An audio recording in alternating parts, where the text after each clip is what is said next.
ხულოში გამოიდარა, თუმცა სოფლების უმრავლესობა ელექტროენერგიის გარეშე რჩება.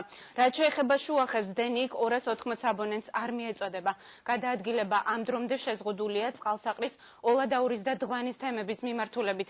მოსახლეობა პრობლემების დროულად მოგვარებას ითხოვს.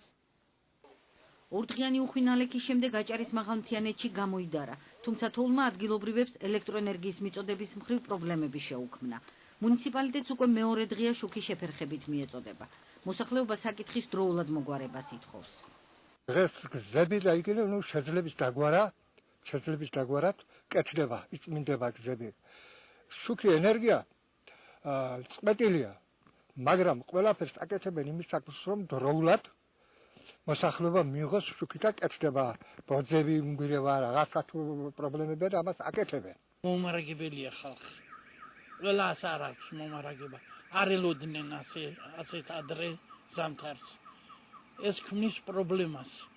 ქვილია მისატანი, შეშარი მისატანი, ყველაფერი. ამას პრობლემებია ესენი თავისთავად.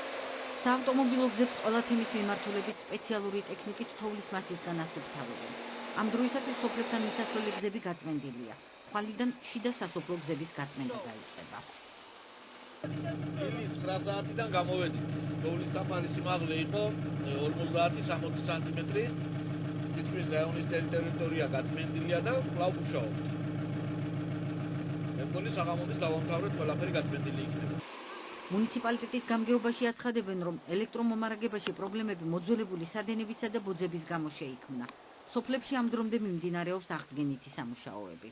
დაზიანებული არის ხიხაძირის მიმართულებით მიმავალი ძირითადი გადამცემი ხაზი, ასევე დაზიანება არის დიოკნისის თემში, შესაბამისად მიმდებარე სოფლებს შუქი საერთოდ არ მიეწოდებათ. შემოვლებზე არიან ენერგოპროჯორჯიას წარმომადგენლები, რომლის შედეგადაც მათი ინფორმაციით დღის ბოლოსათვის 80-85%-ს შუქის მიწოდება აღუდგება. ორდღიანი უხვინალექის მიუხედავად მუნიციპალიტეტის საბავშვო ბაღებსა და საჯარო სკოლებში სასწავლო პროცესი არ შეწყვეტილა.